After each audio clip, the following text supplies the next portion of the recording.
how it's not a clear-cut thing. I think it's a lot more complicated than people think, but at the same time, it also is very simple. If someone is clearly not giving you an enthusiastic yes with their voice, with their body language, then that should say something. I think we need to be really clear that consent is always verbal, communicative, enthusiastic. You want Yeah, baby, like, I want to do this. Like that, right? Like, oh, baby, that feels good. Let me go to the left. Like, you really want to get into coaching and talking about what you're actually feeling and experiencing in that moment, right? Being really present is a big part of having a really great experience. And a lot of that takes confidence to be able to have these really awkward conversations, especially when, maybe some people are just not sexually active or haven't been for a very long time, and that's normal. You don't know what you don't know. And how do you know what to ask? So you have to think about these things first and say, well, geez, what am I comfortable doing? And yeah, you do want to hear yes, yes, yes. more. You got that one absolutely right. And, and maybe you need a safe word, and that's okay. It's all okay. Whatever you find is normal. Gender doesn't matter. The number of people in the room doesn't matter. So safer sex, however, matters. And talking openly and honestly about your STI status before you even get sexual. Be honest with each other. That's the respect part of healthy relationships that we talk about. You want to you have to honor each other's bodies. We're kind of yoga people, so it's, we honor the one inside of each other. Oh, that's awesome. And, it's just a beautiful way to acknowledge each other. And it's like, we're all beautiful, divine creatures. And regardless of who you pray to, if I'm with somebody sexually, I want to honor that person's body for sharing it with me. Right. That's a big deal, especially if it's your first time. It's a huge deal, and it should be special. So if somebody's not going to make it special, bye, see you later. I really like that. I think that's a good message, because if someone is not there to respect your body, then how can you expect them to respect your boundaries later on in a relationship? And I think that's really underestimated. Thank you. That was so helpful. And you actually mentioned HIV testing, all of that stuff, which is a perfect segue over to Mila. So I wanted to talk a little bit with you about condoms. So first of all, why are condoms so important? I know it can be a little bit obvious, but I think there's a lot that people don't think about. And also, what makes one condom so unique? Oh, thank you. So condoms are still today the only method that ultimately prevents against both unintended pregnancy and sexually transmitted infections. And that's both internal condoms that often people don't know so much about, which can go in the anus or the vagina. It's the FC2 is the brand here in the US. And then external condoms are what are often called male condoms too. So it's still the only method that protects against both. They're convenient. They can be fun. I mean, we at ONEcondoms like to think that they're fun to talk about. That's why we do the wrappers, to get really people talking about condom use. And yeah, so that's why ONEcondoms, I think, what we're special is a few things. We spend most of our days thinking about how we can help other people have amazing, pleasurable, safer sex. That's what we think about most of the day. And we do that through innovation. We're always bringing new products to market, developing. We have a team of condom engineers, that's a job, or scientists who are helping develop new latex formulas, just helping make the basic condom cool, right? And different materials and lubrications and that kind of thing, or different styles like studded, glow in the dark, larger, smaller, more lubricated, less lubricated, colors, flavors, all of the above, so that everybody can find something that they love. We also are really excited to always do these partnerships and educational campaigns where we help bring condom education to the market, whether it's answering people's questions about lubricant or sexual health in general. So we take our role as educators very seriously. And those partnerships, so then we work with health organizations, health departments. That's why often you see ONEcondoms for free in clinics and stuff, because we take that role is how do we actually get condoms out into people's hands very seriously. And I think my favorite thing to this day is still My One, which is our brand with 60 condom sizes. And it's the 10 lengths, 9 different girths. And really, because when things are uncomfortable, whether it's shoes, pants, or anything, people are less likely to wear them. And yes, it's still better to wear an uncomfortable condom than no condom at all, if that's part of your sexual health practice. But we as condom manufacturers have been hearing for years, like, about condom slippage. So even this is the size of a standard condom. This is one of our smaller sizes under the myelin line. You can see, like, this person's most likely always going to experience slippage. And I've talked to hundreds of men about this problem, or people who wear condoms, and they talk about the anxiety that they feel, and they're nervous. They're really nervous that it's going to slip off. And how do they talk to their partner? Or they've told me, you know, for the last 30 years before my own, I had to hold on to a condom during sex, right? So you're not focused on your partner. You're just so stressed about the condom. That's, the condom's supposed to be your friend, right? So that's why we wanted to bring more sizes to market. Even on the other side, you know, I see it all the time where people put a condom over their arm or watermelon or something to kind of prove that condoms fit everyone. But there's still a big difference between an arm, right, that has a solid bone over it, than a penis that has to work really hard to pump blood to keep an erection. And for some people, kind of like I have a rubber band, and actually have like a rubber band mark right now. So if the condom is simply too tight for a specific penis, it can cause those really painful rings on the penis afterward. Or they just have instant erection loss. And if an erection is key to your whatever you're doing sexually, then, you know, and then the condom is getting in the way, right? And we hear that a lot, even in the reasons why people might do stealthing or take condoms off in the middle of sex, and they're like, well, it was so uncomfortable. Not that that's saying that that's right. Like, if the other person didn't consent to that, the taking off of the condom. But that's why in studies, which I read, is like, why did you take it off? Well, it was so uncomfortable. So that's why also we take that role of like, if we hear this feedback all the time from consumers about, you know, the standard condom size doesn't work for my specific penis, then we have to do something about it, because we have the technology and we can do that. So that's why we brought so many sizes. 60 sounds like a lot, but I feel like we actually need even more sizes. I feel like when you have all those options, there's just no excuse to not wear them. Like, clearly it's a whole job to make condoms, which first of all is awesome. So when you think about that, it's like, okay, you might have to do a little test run with different ones, but yeah, that's fine. And that's fun. It is fun. You know, it's funny that you guys, it's funny the way you're talking about it, because when we do our programs with college students, we do basic anatomy. And what today's college students don't know about their own bodies or another gender's bodies is absolutely mind-blowing. So yeah, when, you know, we literally will go in and be like, do we really need to do this? And then, yeah, we really need to do this. Everybody thinks they need one of these. Right. And this is a maximum. Right. Now we all know that not everybody needs one. right, exactly.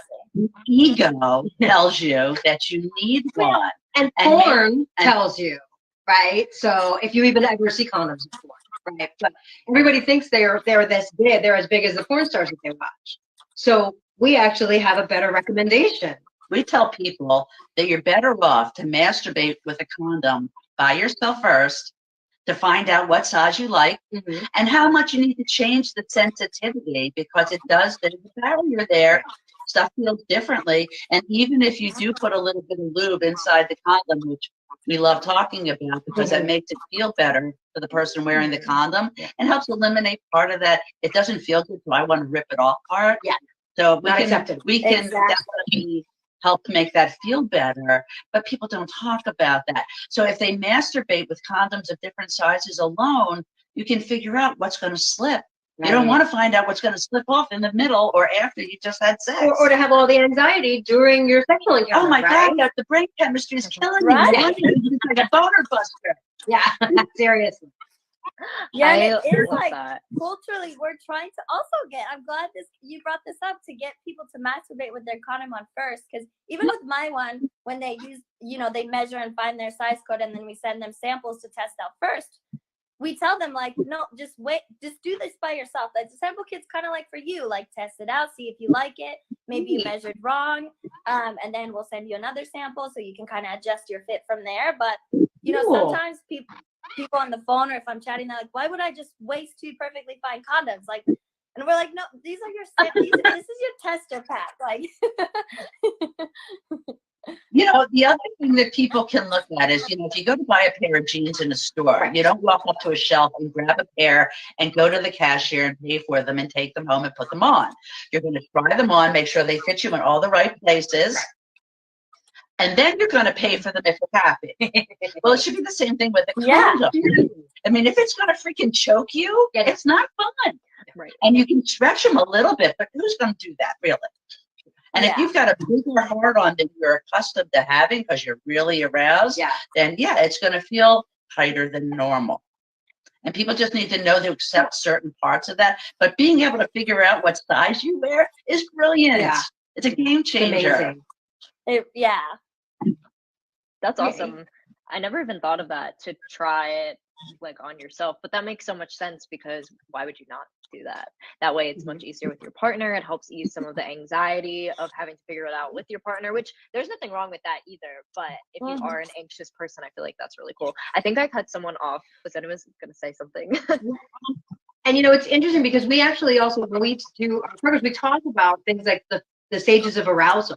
And one of the problems for a lot of people, of all genders, because we've heard this over the years, intensifying as the years have gone on, that you get, we really believe there are 5 stages. So the first stage is actually feeling safe, right? If you don't feel safe with this person, it's going to be really hard to get out of that stress hormone level to a place where you can actually have an orgasm, right? Especially we've heard that from a lot of women over the years. But as you go up the arousal scale, you get turned on, and then you're getting this climbing, and then you get to that plateau phase where you can get kind of stuck in your head. So you start hearing your mother's voice in your head, your preacher's voice in your head, or the condom, you're worried the condom's going to fall off and you have to hold on to it. You're stuck up here. You could be feeling what's going on everything below you here, right? So it behooves us all to really have all of our safer sex ducks in a row before you decide to get naked. Because then you can really focus on pleasure. That's what this whole conversation should be about. And when you have a manufacturer that makes 450 different kinds of condoms, there are no excuses. Really, you guys are awesome. No, I mean, your flavored condoms are brilliant. Your graphics are incredible. They're the most fun things on the planet. Thank you. Yeah, it is. It's part of, even for us with the flavored condoms, we said we don't want to do just chocolate or strawberry. We're going to do chocolate strawberry. For Valentine's Day. Look, we've got cool mints. You can have fresh breath and a blowjob. It's awesome. I like that. Yeah, ONEcondoms are so great. I'm a puppy. It's okay. When I was an RA in college, I went to George Washington University in DC.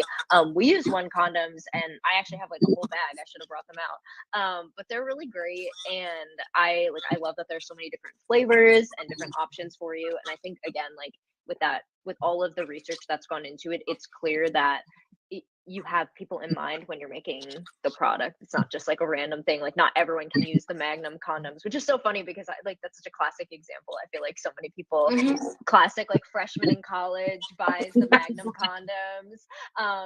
But ONEcondoms, they're so great. So I'm really glad also to like hear a little bit more about the research behind it and everything. So this actually brings us into our next topic, which is great. So we talked a little bit about condoms falling off, condoms coming off, but what happens when a condom is intentionally taken off and the individual who is not wearing the condom is not aware of that? I know it's a practice that's called stealthing. There might be another name for it, but I believe that's what it's usually referred to as. And I didn't realize this because I know I know a lot of people who have been in this situation and didn't realize that it's actually a form of sexual assault, and didn't necessarily like take it as seriously as it could have been. So I'd love to talk a little bit about more about this. Again, this like content warning for everyone, but I think just like talking about this in a safe space would be really great. So SexEdBootCamp, if you want to kick this off, that would be awesome. Just like speaking a little bit about the topic. Sure. I think that we really believe that before you get sexual with someone, especially a new partner, it's really important to negotiate what you want your encounter to look like. And if part of your negotiation is you're going to be using external condoms, particularly with a male partner, then that is your agreement, right? And if somebody decides that in the middle of sex, you're going to turn them off for whatever reason, that is a violation of that agreement, right? You've just broken that agreement, broken that boundary, and the person who you're doing that to can feel violated. And it's a violation of trust. It is an assault. I mean, form of assault. It can be perceived that way, and that's the most important thing, right?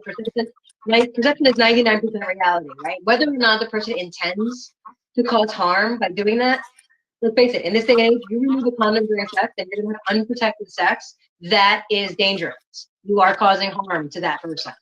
So you need to be fully aware of that before you make that choice, right? That's going to come back to bite you. So See, unfortunately, we know all the crazy statistics. 1 in 8 people are undiagnosed with HIV. Right.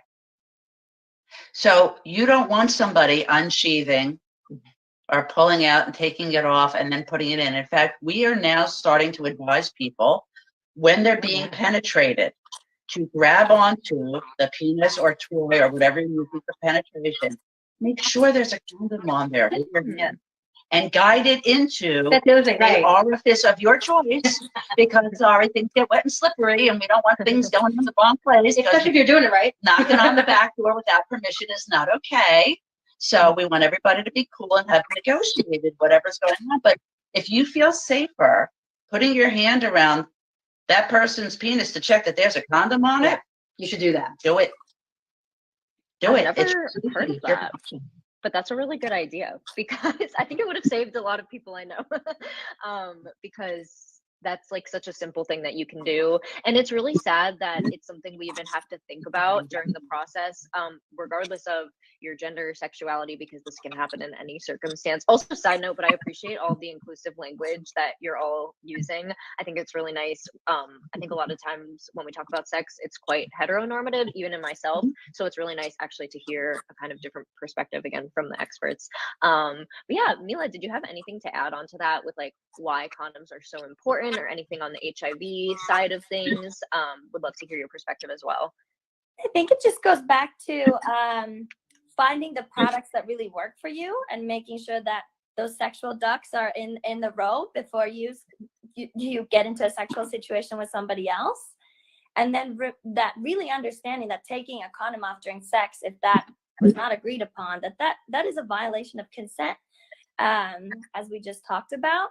Because even when I've heard either friends or read stories about people who that's happened to, the other person who did the stealthing will kind of laugh it off in a way and not realize that this is a serious thing. So that's why I'm glad, that it started to be a lot more talked about as a thing. Like, no, this is not okay. Like, this is not something that we just laugh off, because that other person is going to potentially have the consequences, right?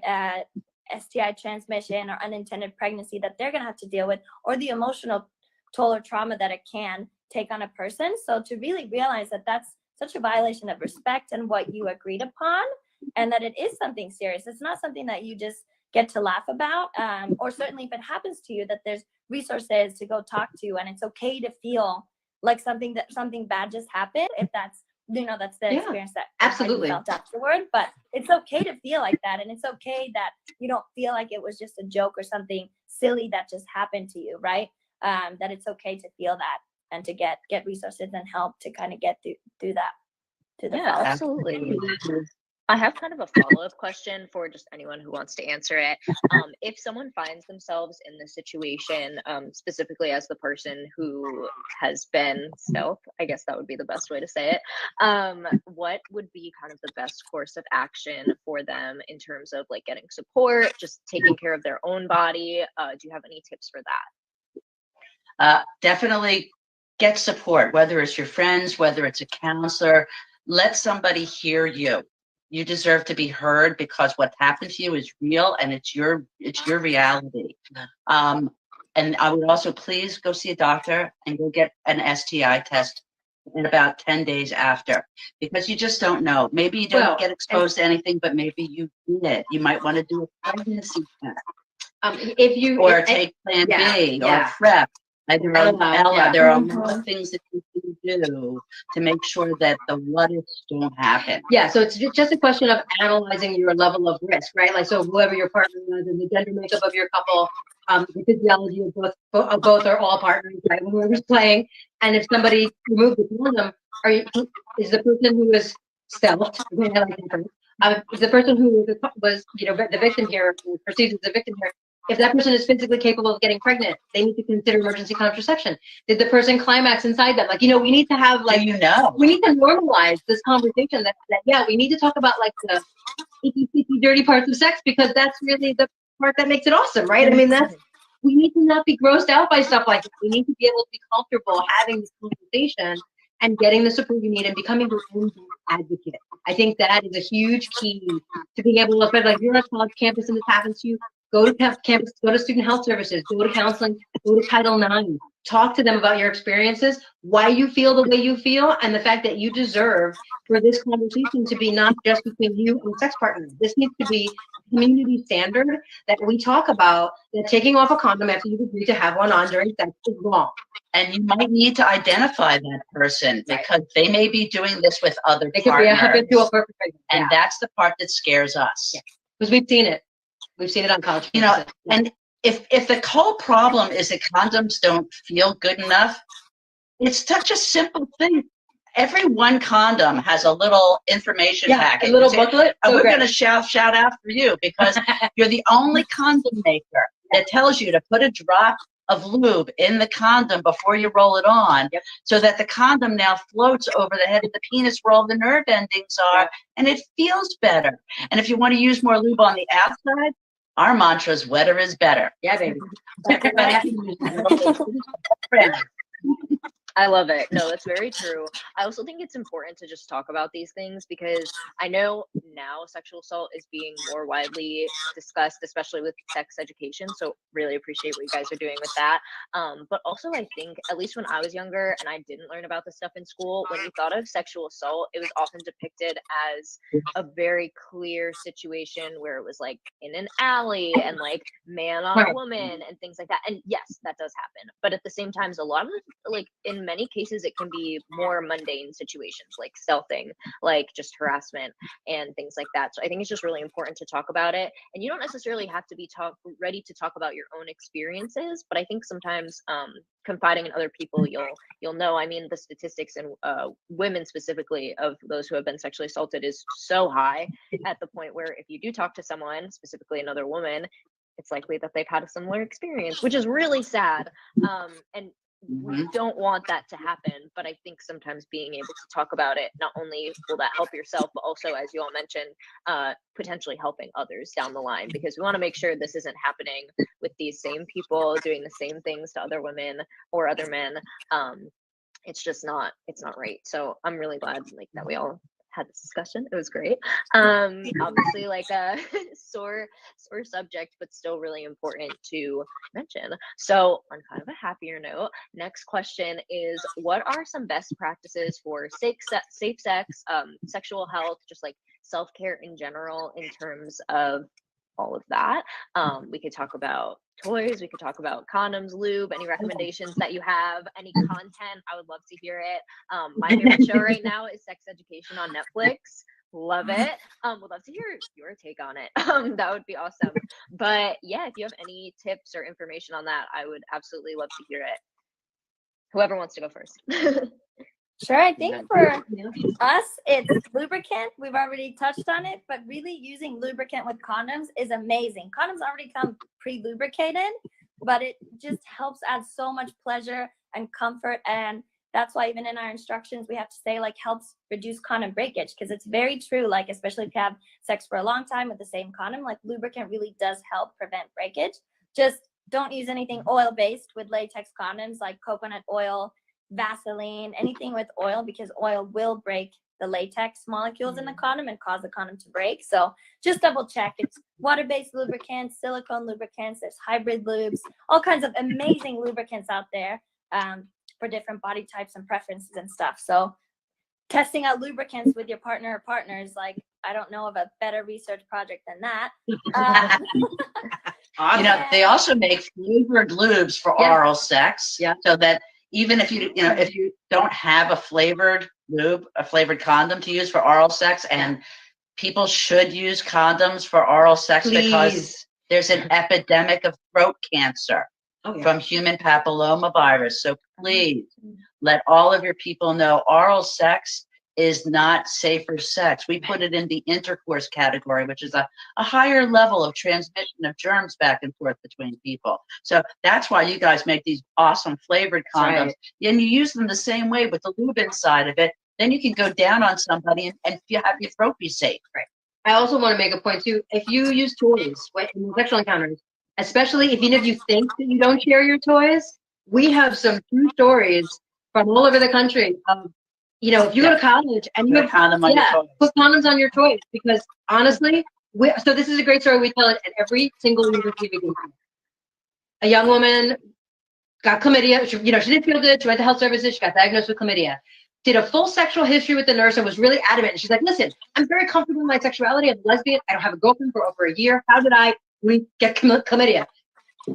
Like 20 minutes later, after a full history, the nurse looked at her and she said, well, I have a question. You're a lesbian. Do you use toys? And she's like, yeah, I'm single. I use toys. Do you have a roommate? Roommate, yeah, that's my case too. Roommate borrowed your toy, used it, didn't clean it off properly, put it back in its hiding place, and the poor thing got chlamydia from her roommate without ever touching her. Use condoms on your toys, I beg you. Because nobody has proper Really. It's just really, it's good practice, right? Like it's all about best practices, right? When you work with medical professionals, everybody knows that phrase. So just approach your sexuality with the same conversation. Best practices. What is the best possible result that you can get, right? Like, you want to focus on pleasure, then don't have to worry about, oh my God, is the condom the wrong size? Oh my God, am I going to get pregnant if the condom falls off? Oh my God, get all the oh my Gods out of your head, right? So you can focus on the fun. And maybe your first day is going to get tested for STIs together so that you know how to play. And that's okay. Somebody having an STI, it doesn't define who you are. So it's not a stigma. 75% of this population is going to have an STI in your lifetime. Sorry. And 50% of college students are going to get one while they're in college. So that's why we have a job. So it's important for people to understand that these STIs are not going away. In fact, they're mutating like every other virus. And they are now creating harder and more virulent viruses. They're harder to kill. And some of them we can't kill at all, and you have to live with them. So we just want to make sure that if somebody has something, it shouldn't change how you make love or who you love or how you love. There are plenty of ways to protect you and your partner. And thanks to ONEcondoms and some other wonderful manufacturers, there are lots and lots of ways to keep your body fluid safe and away from each other. And everybody can get off as much as they want. I like it. Very important. I think the communication is such an underrated aspect of it. Like I remember saying in a post we made recently that if you are not comfortable talking about sex, unlikely that you're ready to be having sex. And that's not always the case, but I think in a lot of circumstances, it's an intimate subject. So if you're not able to talk about it, like maybe you should reconsider whether or not that's something you're interested in. I think that's where a lot of people unfortunately get taken advantage of, because maybe one partner in the relationship or whatever situationship is ready, but the other's not. And what's really scary is like this idea of condom negotiation. I remember when I was doing sex ed in college, there was a lot of classes that we did, like how does this condom negotiation go? And it's such an interesting term, has always been to me. It's like, I understand it's more of a conversation about testing and about, are we going to use a condom, and what is like part of how you're going to practice safer sex, or what do you find pleasurable? But it's okay to also demand condom use. Like if somebody says, but I don't really like them or whatever, like that's where we have to tell people like, oh, well, do you not like it because it doesn't fit? Like, what's the reason that you don't like them? Because there's probably a lot of ways that you can fix that challenge, right? Whether it's using a thin condom or a custom fit condom or whatever it is, extra lubricant inside the condom. But if part of your safer sex practice is that I want to make sure that there's a condom involved every time, it's okay to demand it. And if somebody tries to negotiate you out of it, it's okay to say, like, well, then this sex is not for me. Like, it's okay to say that. And if somebody truly respects you and truly respects your boundaries, they're not going to try to convince you out of condom use. Yeah, amen, sister. That's a deal breaker. That's just not cool. That's just, you're right. It's very simple. And let's face it, like when we were with college students, we're like, not for nothing, but there is no lack of willing participants for sexual activity on a college campus. Really. Like if the person you're negotiating with has deal breakers and you're not happy, just move on to the next one, baby. So that's just the way it rolls. And it's okay to say no to a sex partner, right? You can have this. That's why we encourage having this like negotiation with your clothes on, right? Nobody wants to start talking about how are we going to protect ourselves? How are we going to maximize our pleasure? How are we going to make sure that like all the voices in our heads aren't in the way while you're starting to drop your clothes, right? That's not the time to negotiate your sexual encounter. doing it in a non-sexual situation gives you that opportunity, right? Like Mela said, to really think about, is this person going to honor my boundaries? Right? Is this person going to respect what my needs are and where my line in the sand is? And if not, get to step in. Have a nice night. Peace out. Like, you know, we're just not going to have sex. That's okay. Yeah. So That's such a good point. yeah.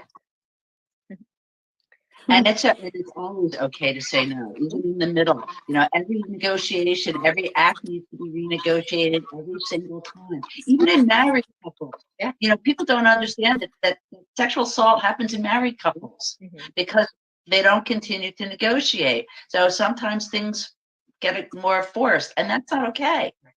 So it's everyone to, you know, try to be things from a joyous and mutually pleasurable perspective. If you come from it from a mutual respect and an honest, you know, position, you know, the pleasure is going to happen. If you know each other's bodies and you're curious, you really want to be there, and you take your time and you really enjoy the moment and you talk about it. Does this feel good to you? What would feel better? How can I make it feel better? Show me. Let me watch how you touch you, because I'm going to do it from a different angle. You know, we don't think about it. If you touch yourself, it's from one angle. If somebody tries to touch you, it's a whole different angle. And, you know, that's part of, sometimes when we talk to a lot of men about condom use, they don't understand, it's going to feel different, right? When you're wearing a condom and you're touching another different part of a body, right? Or if you're using your hand or whatever. I mean, that kind of varying pressure. Practicing wearing condoms on your own is a really vital key for men to become more comfortable wearing condoms. To normalize, we need to normalize wearing condoms, talking about condoms, using them for every single act, and using that as a deal breaker, right? Like this is, I mean, let's face it, we're old enough to remember the first wave of the AIDS crisis. I cannot begin to tell you how terrifying it is that we are now once again living in an age where condom use is voluntary. Like I don't even understand how we're still having this conversation, right? So that's the scary part. Is that it just needs to be, this is the answer. This is it. You're going to have sex. You're going to have it safely. Period. End of conversation. And if somebody expects you to go down on them, are they going to go down on you? Amen, sister. And how are they going to protect their throats? Well, you can cut the condom up the middle and make a dental dam out of it. Or saran wrap is your best friend, right? That's so smart. I've never thought of that, but that makes sense. Perfect. 2 for 1. Yeah. It's easy, right? Yeah. Oh, I like it. I like it. Yeah. Always good to have lots of condoms on hand. I feel like that's what I'm learning from this. Absolutely. Not everyone has like the bag of 100 that I have as an RA, but not everyone has the bag of tricks that we have either, right? I love it. It's so many brands and so many styles and so many kinds, and you know what? Most of them are not very good. Most of them are tested once or twice before they go in the package. Not one condoms. They're tested 3 times. You guys are amazing. Those condoms won't break. They're so really. This is so awesome. Yeah, you guys are all amazing. I really appreciate talking about all of this. So we're going to open up for questions. If anyone has any, feel free to comment them below. And while we're kind of like waiting on that, I would love to hear just like some final remarks. I guess we'll guide it in the conversation of what are some tips you have on like starting the conversation about safe sex, sexual health, either with your partner or with your family members, or just people in general who are usually like less willing to take in that information. If you have any tips on that, I would love to hear it. Whoever wants to go first. For us, what we really like are called yes, no, maybe lists. Because sometimes, like, you know, like, how do you just randomly start talking about sex? Like, literally, what could I say? So they're called yes, no, maybe lists, where it's a whole menu of all kinds of things that you could do during sex. You can print one out or have one on your phone and kind of like put yes, no, maybe, and then like literally mark everything, do it by yourself, and then swap it with your partner, and then just start having a conversation. You might really learn something new about them. Start from a place of explaining like, hey, I'm about to share some things with you that you might not want to ever do, and you're going to learn some new things about me, and I'm going to learn something about you. And hopefully we'll find some things off the menu that we both want to snack on, right? So, so then obviously if somebody says no, no is a no. Yes is like, okay, cool. Maybe if you have a yes, they have a yes, then maybe that's something you want to try, or at least start to talk about. And then maybe, you know, we can start to talk about like, why is it a maybe? Is it a maybe because they weren't sure what it was, or maybe because they're not sure, they've never done it before and they're not sure exactly how to do it? But yes, no, maybe lists, I think, are a really good way to start from a pleasurable, fun, positive part of saying like, hey, Absolutely. here's all these things that we Absolutely. could do that I just learned on the internet that are things that people might want to do. Like, what are you interested in testing out? Yay. That's a I love great that. idea. That's a I great love this game. We actually do a similar version. We actually say take the sex acts that you might be interested in doing and assign them a pizza topping, and then talk about designing your best pizza together. So because a lot of times, even just talking about certain sex acts, you know, you'll have young people be like blushing and running from the room. I mean, you know, like Sarah mentioned, you know, if you're uncomfortable having this conversation with your clothes on, maybe you're not ready to take your clothes off, and that's okay too, right? So just owning that.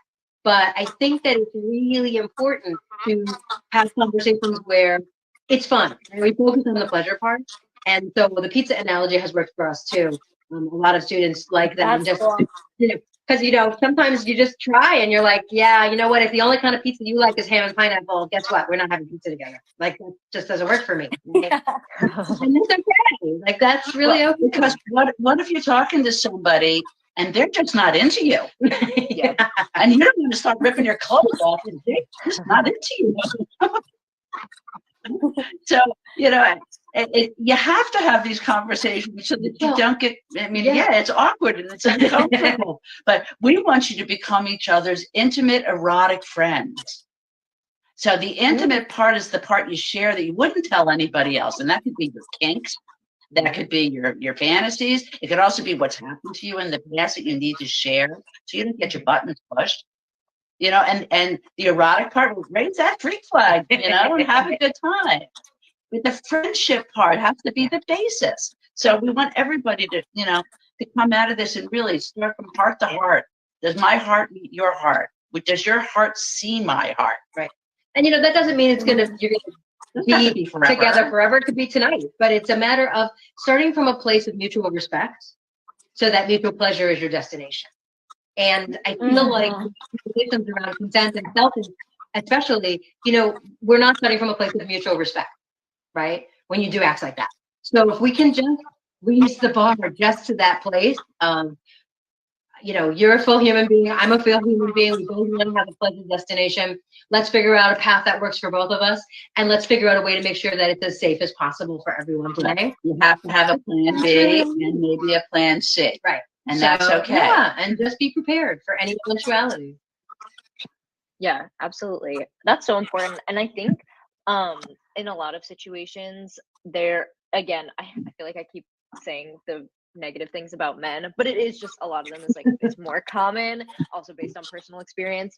I think it's not safe to assume that A, everyone watches porn, and B, everyone is going to like everything that happens in porn. I think a lot of that can be depicted actually quite dangerously.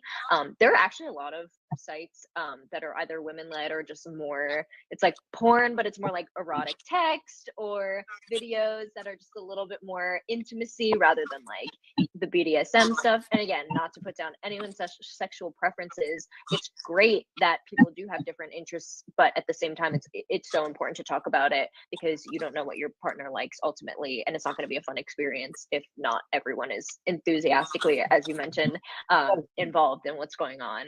So make love, not porn. I like that. You know, you have to be careful too. Watch some porn and look for safer sex materials. You won't find it. They're very, very rare. Yeah. Right. Yeah, you won't see that, and that's really unfortunate because they're not being good role models. Right. And we need that. Well, and here's what's really scary is that because of the way the laws are in this country right now, and because we have so many international students, even during COVID, that are still coming here with no sex education, right?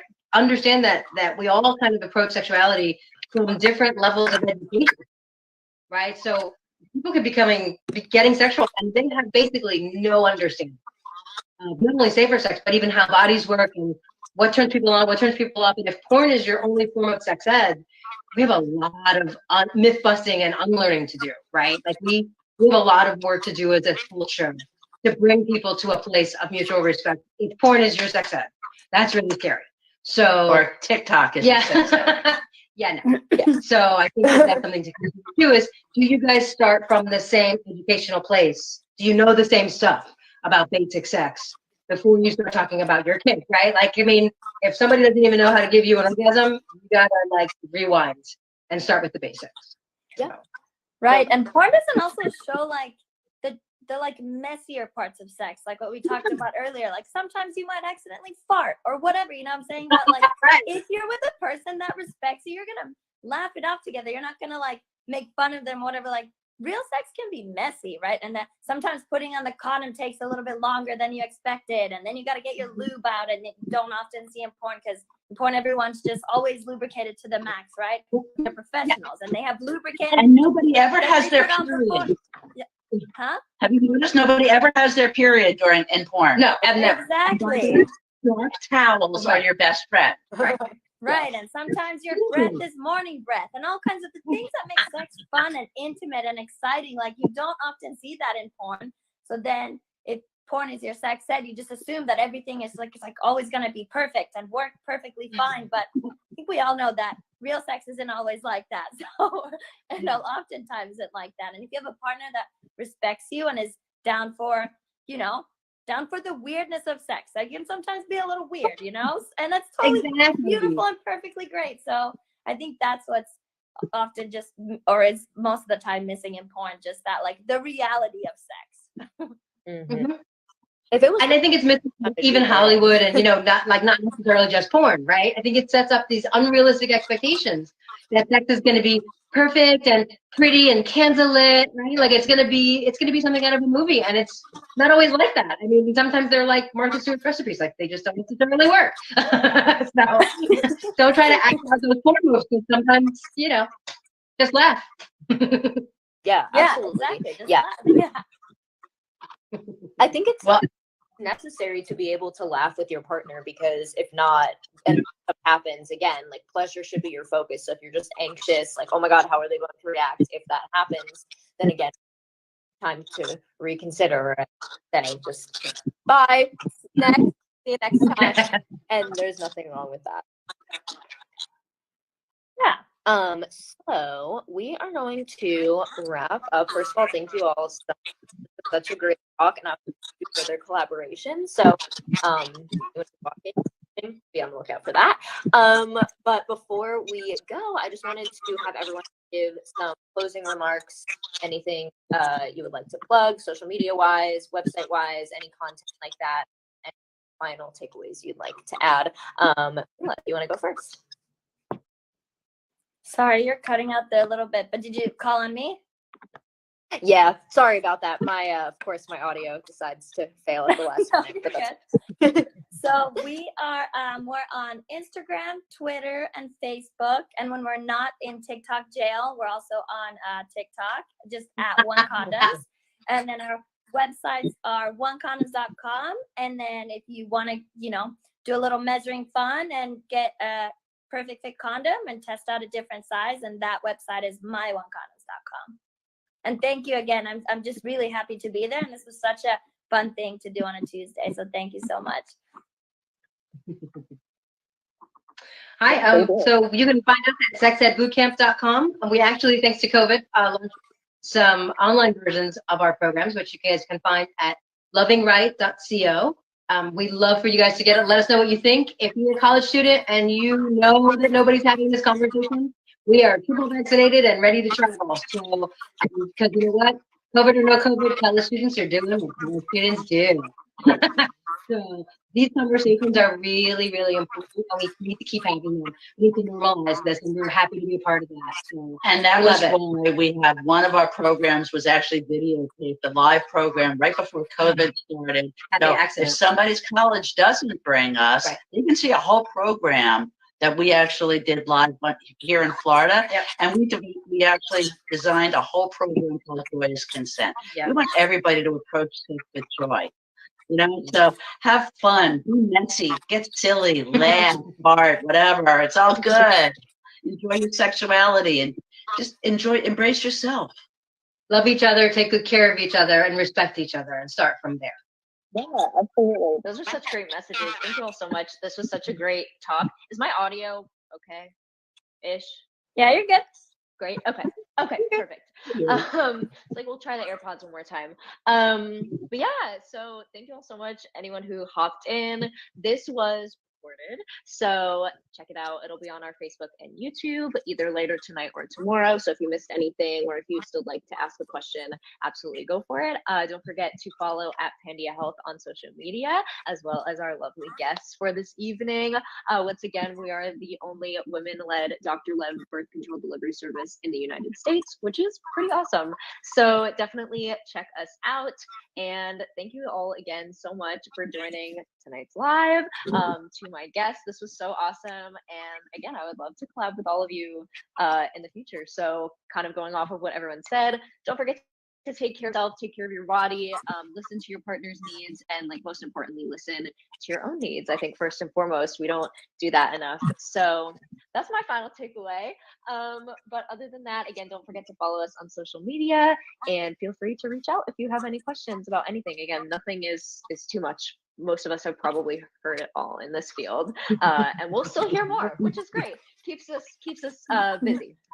But have a lovely evening, everyone, and I hope to see you all in our next live, which will be either later this month or early next month. So have a good night. Bye, everyone.